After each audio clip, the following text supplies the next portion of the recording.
Good, whatever time it is from where you're watching this. It's just going 11 o'clock here in Nairobi.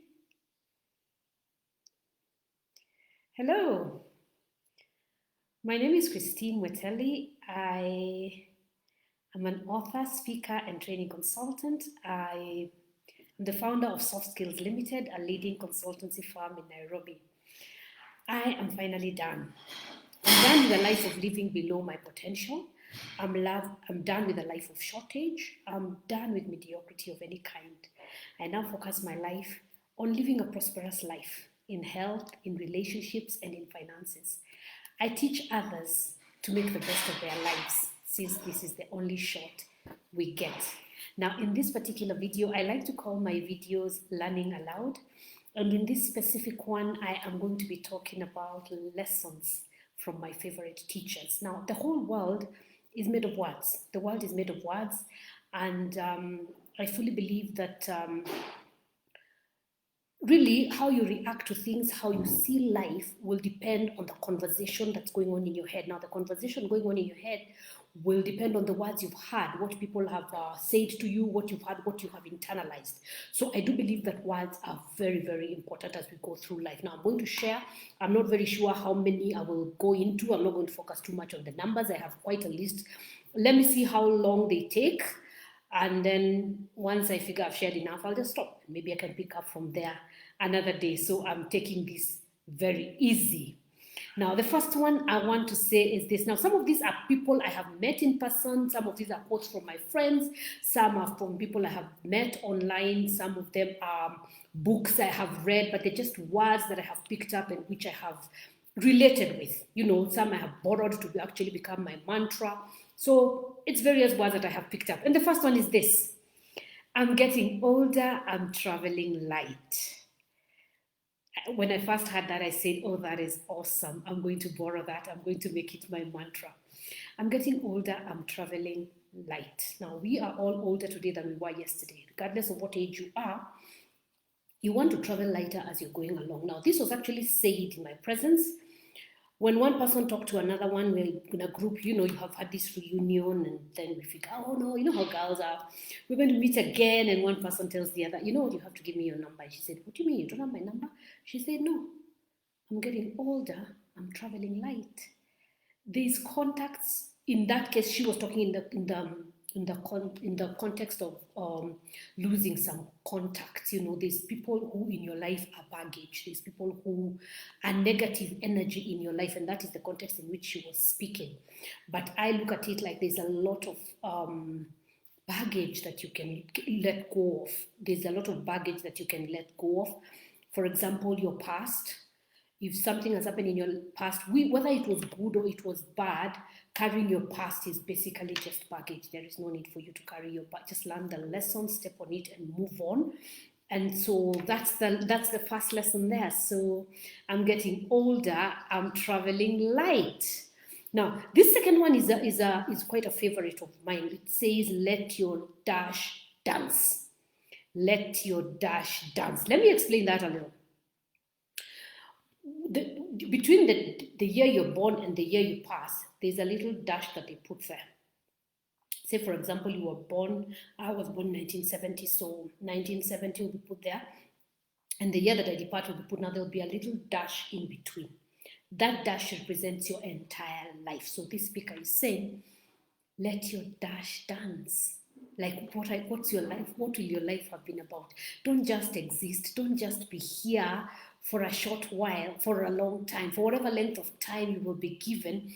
Don't just exist through life without leaving a mark. Actually, somebody was asked once in an interview, what is life about? What's the purpose of life? And he said, the purpose of life must be what you give, because you come to life empty, you leave empty. So what will your life have been about? Your life can only be about the change that you made while you were here, the lives that you touched while you were here. So let your dash dance means don't have a flat line between the day you were born and the day you leave.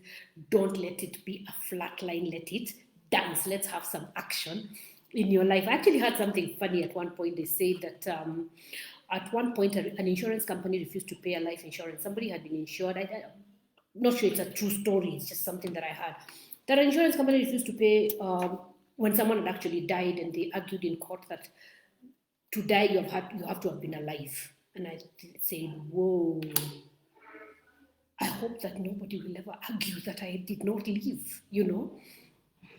Let your dash dance. Whatever you're about, be about it. Be memorable about something. I say to this a lot of times, especially when I speak to young people.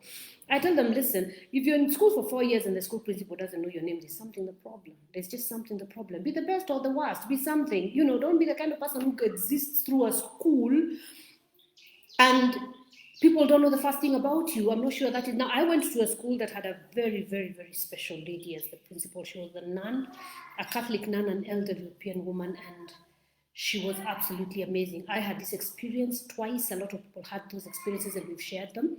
You would meet her years after you left high school. Yes. And she meets me, she's, hi, Christine, how are you? I understand you work in this bank. I received a letter for reference. You work in this place. You have done this. She had an amazing memory. She'll remember details about you. She would write your school leaving certificate. I've seen people with school leaving certificates that just say contact good, character good, what good. She would write in details things about you. So I really respect her opinion of me, and what she wrote is very precious to me. I still remember it. And she's the kind of person who knew us. Now, whatever kind of school principal you had, for the school principal to not know your name when you've been in that school for 4 years, in my mind, means your dash is not dancing.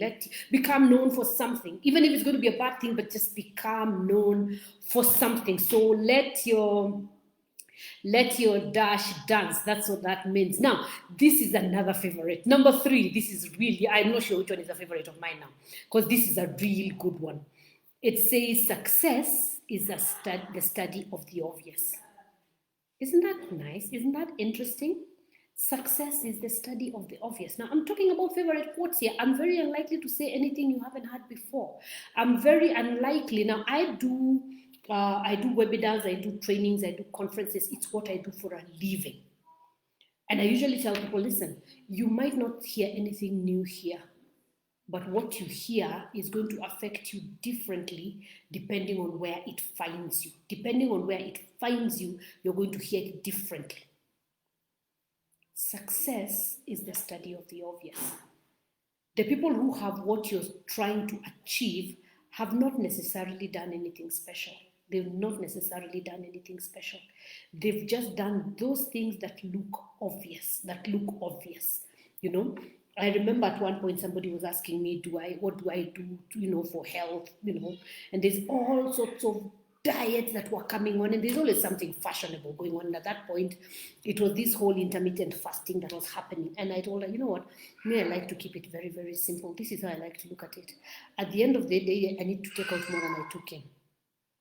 That way, I'm going to be able to maintain a healthy weight and a healthy. So I balance between how much I'm eating and how much exercise I'm doing, and my level of activity and all of that, because success is the study of the obvious. You're unlikely to hear anything sensational. You might just read a book and figure, there's nothing new they've said. Yeah, because there's nothing new to say. Success is the study of the obvious. Those boring looking things which you repeat and repeat. I remember a commentator saying this once. They were talking about the Olympics and someone who had broken a record and everything. And they said the people who succeed in athletics are people who master the monotony of practice. That stayed with me. The monotony of practice. So what will make me a great athlete? Of course, there's the inborn genes and everything, but it's the monotony of practice. I ran the same dash every day for 4 years. I come back. You think about it. An athlete who wins a gold medal this time and goes home and lives life, and life happens, and 4 years they come back to the Olympics and wins the same medal. What does that tell you? They endured the monotony of practice over 4 years. I'm thinking, whoa, there's something to be said about doing it over and over and over and over and over again. So basically, success is the study of the obvious. It might not need to learn anything new. You just need to implement what you already know. So that becomes my third lesson from my favorite teachers. Number 4 is this: you have to be willing to do today what others won't do in order to have tomorrow what others won't have. If I had $1 for every time I have remembered that. A lot of people are not willing to do the things that will make them what they need to be tomorrow. Another way of saying that is this: it's a very small minority who win. Just yesterday, I had a speaker say this: only 2% of people in the world are successful at whatever it is you're talking, whether we are talking about academics, whether we're talking only about 2%. Now, I thought to myself, whoa, that's a very small minority. That's a very, very small minority. Let me break it down for you. 2 out of every 100. Out of 100 people, 98 of them are not going to do anything. That's just life. Now, in order to become those 2, in order to become one of those 2 who succeed, I'd like to think about maybe 10%, surely. But in this, let's not get caught up in the numbers. Whatever the percentage is, all of us will agree that a very small minority of people follow through. A very small minority of people, whatever it is that is being done or talked about, a very small minority of people are going to actually follow through. So, if you want to be one of those people, then you must be willing to do today what others won't do in order to have tomorrow what others won't have. Let's go back to the same example we were talking about of exercise and fitness. A lot of people are not going to endure, like we're saying, the monotony of exercise every day. The monotony of exercise every day. You wake up and walk the same walk. You wake up and go to the gym. You wake up, whatever it is that you like to do, whether you play a sport, whatever you do for fitness. A lot of people will not endure the monotony of it. You must be willing to do today what others won't do in order to have tomorrow what others won't have. Those are the people who are going to tell you how lucky you are when you achieve your goal. Oh, wow, you're so lucky. Someone put it this way in a video I was playing just this morning on my walk. One speaker said this: successful people are so lucky, just ask any failure. I smiled. I said to myself, of course, because when you achieve something, people are like, wow, you're so lucky. Luck has nothing to do with it. Find out what they did. Find out how much work they put in. And you will discover that luck has very, very little to do with it. Luck has very, very little to do with it. So you must be willing to do today what others won't do in order to have tomorrow what others won't have. All right, I'm running down. If you're just joining, I am running down my lessons from my favorite teachers, and I'm just picking them randomly. And I don't know how far I'll go down this list. It's quite a long list. But number 5 is that it's not the fear of failure that stops us, it's the fear of success. It's not the fear of failure that stops you doing what you want to do. More often than not, it's the fear of success. We do not know what success will look like. So a lot of times, and as adults, we usually will come up with these excuses for not doing the things we want to do. But most of the time, the challenge is we are afraid of the results. We are afraid of the results. And you're not afraid of what will happen when you fail. Because when you fail, you'll be left where you are. But what if I succeed? What if I actually make this amount of money? It's very unfamiliar. And as human beings, we are very afraid of what we don't know. When you think about it, fear of the unknown is just another definition for superstition. Superstition is really just fear of the unknown, because we do not know. We don't know what will happen. So usually we'll create stories around it. So you'll hear, no, that house is haunted. It's just that we don't know what is inside. Anything that we don't know. If you took a ball, and I'm sure you've had this story all the time, if you took a ball and put it here and say, don't ever open that ball, people will soon create stories around it. It's all just the fear of the unknown. So a lot of times the reason we don't succeed is this: we are afraid of what might happen. Say, for example, I become this billionaire. I'm not familiar with that. I don't know anybody who is. So my tight community is not, in that kind of income bracket. So it's usually the fear of success that stops us more often than the fear of failure. So if we can overcome the fear of success, then we would go a lot far. Now, this I read in a book and I thought it was very, very nice. It becomes my number 6 lesson from my favorite teachers. It says, she is my friend when the cameras are off. I read a book where it's quite a famous person, and she was doing an acknowledgement. You know, the way you acknowledge people at the beginning of a book. And she acknowledged a specific person and said, she is my friend when the cameras are off. I thought that was beautiful. You need to have some friends when the cameras are off. And in this technology world we live in, you don't need to be a famous person to refer to the cameras. And right now I have my camera on, and what I'm doing right now is visible. You're able to see my desk, my home office, you're able to see where I work. But there's those people who I talk to without the camera on. In other words, the people who know me for me. You need to have some people in your life who know you for you. If you can count your close friends on the fingers of one hand, then you're very blessed. Now, in that way, I am more blessed than I can say. I must be God's favorite child because I have had some very special friends. And I've shared a lot of stories about the things that some of my friends have done for me. And I really cannot list all of them here, just to say I've had some great, great, great friends. Maybe we'll save that for another video, because really I could do an entire video on the favors that I have been done, things people have done for me, which my own family would never have done for me, which I cannot repay, which I cannot repay. Now, one of my favorite movies is Pay It Forward.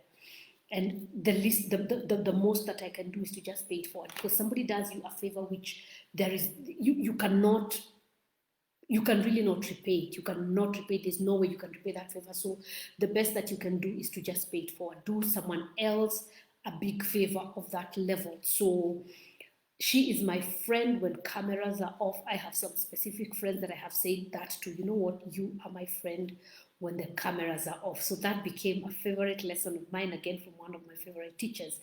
Number 7, it will be okay in the end. If it's not okay, it's not the end. Isn't that a nice way of putting it? Everything is going to be fine in the end. So if everything is not yet fine, it's not yet the end. That's a very reassuring thing to hear, especially when things are bad. And I don't know about you, but things have been bad for me a few times in my life. There are times when I have fallen flat on my face, when I have thought to myself, whoa, this is nasty. And I had to remember that it's not over yet. Now, another quote just comes to my mind right now, and this is also a favorite one, but it's not on this list, and it says, it's not over till you win. It's not over till you win. So at the end of the day, I will come out on top. Now, it could be the end of the day, it could be the end of the month, it could be the end of the season, it could be the end of whatever end it is. But it's going to be okay in the end. And if it's not okay, it's not the end. If you need to stand up yet again and dust yourself off and start over, it's going to be okay in the end. If everything has turned against you, if you've been betrayed by people you love and trust, if you've made an investment and lost money, if you have lost your job or your business, and these are very familiar situations in these times we are living in. If that is a situation that you find yourself in at this time, then you can remember my favorite teacher's quote that says, it will be okay in the end. And if it's not okay, it's not the end. So don't allow it to be the end. Keep pushing, keep moving. You will be okay in the end. All right, let's move to number 8. Quitters never win and winners never quit. I'm going to say that again. Quitters never win and winners never quit. That's just another way of saying it's going to get a lot tougher before it gets better. So your assignment is very simple. Don't give up. Just don't stop. Don't stop. Whatever it is you're doing, if you're running a race. This has been said I'm not a very athletic person. I haven't done any competitive sports in my entire life. But I watch a lot of competitive sport. There's usually a lot of lessons to learn about the human spirit on documentaries and movies and real life stories of athletes and training and all of that. Physical training tends to be a very good analogy of our physical, our emotional and our life lessons. So usually athletes will be told, if you're running And I'm from a running country. Hello, I'm Kenyan. Now, when you're running and you're towards the end, and you are feeling so tired, and it's time to make the last dash, you're always reminded, remember that everyone else is feeling the same pain. Everybody else is tired. So just keep it going. Just find somewhere in you some energy to go to finish, to make sure that you can finish, because quitters never win and winners never quit.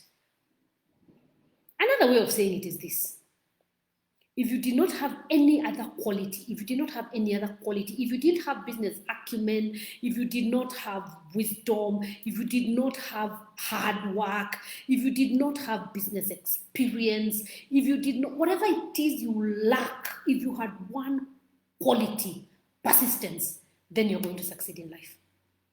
If you had no other quality except you are not cute, you're not well spoken, you're not experienced, you don't have the right papers, the right connections, you don't have any of those things, but you have persistence. You just keep doing it. You just keep doing it. Whether you're doing it right or wrong, you just keep on doing it. You just keep on doing it.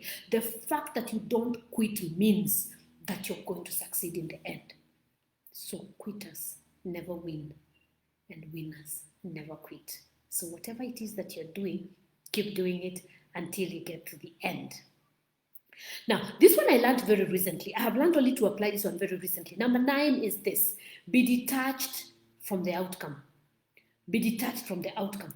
The complete meaning of this one has come to me in the last few months. Now, a lot of you will know, if you've been listening to me for any length of time, that I had my business go bust just as COVID began. My business went completely bust and I found myself flat on my face.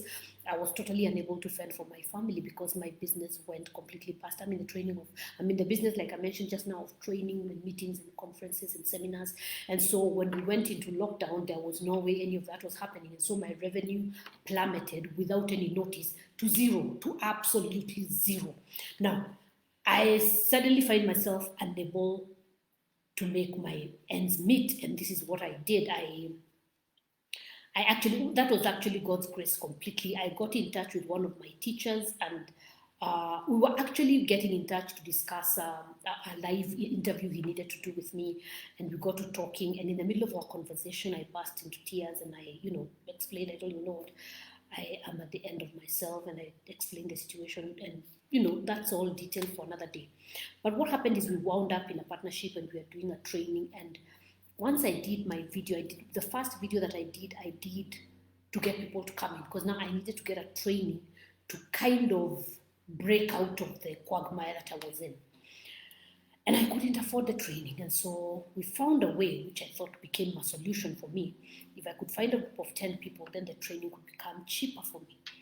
Now, I did a video that said, hey, I'm looking for 10 people to work with. And the video went viral completely. It went viral. And it should be somewhere on my Facebook feed. If you're watching this on my Facebook, then you can see that video somewhere. It's entitled, I Finally Lost It All. And I did not anticipate the reaction that I was going to get. I was looking for 10 people. That video has since reached at least 210,000 people. So you can imagine what my email looked like. You can imagine what my WhatsApp looked like, my phones, my text. I got so many thousands of people reach out to me who could relate with my situation. Now, I very quickly got the class of 10 that I was looking for. That was already taken care of. But I wound up with so many people. I wound up writing emails to the middle of the night. I wound up being on the phone with people for hours on end, just trying to help them. I completely became detached from the outcome. My original outcome was get this training at a discounted rate so that I benefit from it. But it soon became so much bigger than my own rescue. So much bigger. So I decided to adopt that as my life mantra. I no longer focus my mind on my bills. Let's use that as because in that time my concern was finance. And I no longer focus my mind on the amount of money I'm going to make. When I'm doing any undertaking, I'm completely detached from that outcome. I am focused on who can I help. because I just had so many. You know the way you think you have problems? You know when you hear this, if you think you have issues, go to hospital. I thought I had challenges. I thought, hey, my business has gone down. I don't know what to do. I thought I had challenges. I had people tell me stories that were heart wrenching. And I was detached from any agenda. I just found myself serving. I just found myself giving of myself from my wisdom, from my experiences, to just lift up another person. Because if you can give a word of encouragement, you really don't have to give cash. You can just give somebody a word of encouragement, and that becomes for them a blessing. So that, I think, is what it means to be detached from the outcome. Just do whatever it is that comes to your mind to do. And I have become very sensitive to listening to my spirit, especially in the morning. If I wake up with a thought in the morning, I am very likely to implement that thought, because I have had phenomenal results just because I woke up in the morning and my first thought was like, call so and so. And I just call them, and it becomes the link, the hookup I was looking for. It becomes the solution I was looking for. I've had those experiences over and over to where I have become aware that that might be how to go through life. Just listen to your spirit. So I think that's what it means to be detached from the outcome. Just do what you need to do and trust the spirit. Trust God. He's going to find the solutions. He's going to meet your needs. If you're focused on your bills, actually that in my mind was what was wrong with my business model before. My business was designed to pay my bills. So I was running around chasing bills, This month I pay this check, one I pay this check, I get this check, I pay this check, I pay this. I was just focused on paying. So my business was about paying bills. That's the wrong way for a business to be. A business is supposed to fulfill a particular purpose. It's supposed to fulfill a particular purpose. It's not something that is supposed to be just, to feed me and my children. I think that's a very small mission to have. And that was my focus before. So I've completely become detached from the outcome. And my main focus nowadays is just do what the spirit leads me to do. And for some reason, I find even as I approach a mountain, it tends to disappear as I'm going along. My pen is worth, that's my understanding of being detached from the outcome. Number 10. Number 10 is an interesting one. Again, this is from one of my favorite teachers. You cannot see the picture if you're in the frame. You cannot see the picture if you are in the frame. Now, this is about getting feedback from people. You see, if there was a smell in the room I wouldn't be able to smell it. I've been here for the last few minutes. But if somebody came into the room, they would be able to point out, hey, there's this scent in this room. Good smell, bad smell, whatever smell it is, we tend to get used to a smell in the room. I remember once I was talking to some children, and grown-up children. Actually, they were not babies as such, college going and everything. And I was asking them, hey, what would you like to do now? Their parents are good friends of mine. The parents were very, very good friends of mine. They were here, they were visiting. And I'm very inspired by what their dad has done. He started his business from scratch. He came from a very poor background, and he had built quite a big business. He had a transport business that was huge. He had a taxi company with a lot of cars. He had gone into trucking. He had trucks. And so I'm talking to the children, and they had all sorts of ideas. I want to study this. I want to study that. I want to study that. And among all of them, none of them wanted to go into transport. And I said, none of you want to go into transport? And they looked at me like, you know how children can be about their parents and their jobs and everything. And I said, you guys don't think your father is in, and they're giving me a look of, really? Your dad is inspiring, really? And I thought to myself, I asked them, hey, you guys are standing in the middle of a lake except you can't see water, I think it's the same thing here. You can't see the picture if you're in the frame. These guys live with their dad. They are not impressed by their dad. I interact with their dad in business, and I'm very, very impressed. I have watched him grow. So I'm very inspired by what he's doing. These people are in the frame. They're not seeing. It's all about perspective. Sometimes it takes someone else to point out what you're good at. Sometimes it takes someone else to point out what you might be doing right or even doing wrong. So when we say you can't see a picture if you're in the frame, what we are talking about is you're not able to see, to try to have the right perspective if whatever it is we are considering is about you. So you might want to get another person's opinion. So that's when you want to seek feedback and things like that. All right, I am winding down. Let's do number 11. I think I'll go to 12. 12 is a nice number. I'll stop at 12. So let's do number 11. Number 11 is this: becoming full of yourself. becoming full of yourself. Isn't that interesting? Now, a lot of times if someone tells you you're full of yourself, that is usually not a compliment. You're full of yourself usually means you're arrogant. It means yeah, let's just use that. It usually refers to the fact that you're arrogant. But listen, being full of yourself means that you're very happy in your skin, that you're overflowing, that people are hearing from you. Right now, I want to think I'm full of myself to the extent that I am able to absorb these lessons and share them with you. So my cup is overflowing.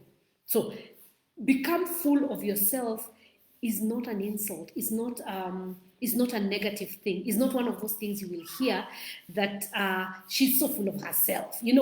No, becoming full of yourself, at least in the way that this teacher taught it, is being very happy in your skin and in your space, whatever it is that is your gifting, because all of us have a package that is unique. So becoming full of yourself is in that perspective, and it became for me one of my life lessons. Now I'm going to be stopping with this one, number 12. I will stop at 12. I think 12 is a good number. And it's this: all you can do is all you can do. And all you can do is enough. But be sure that you do all you can do. That's quite a play on words. I'm going to repeat it.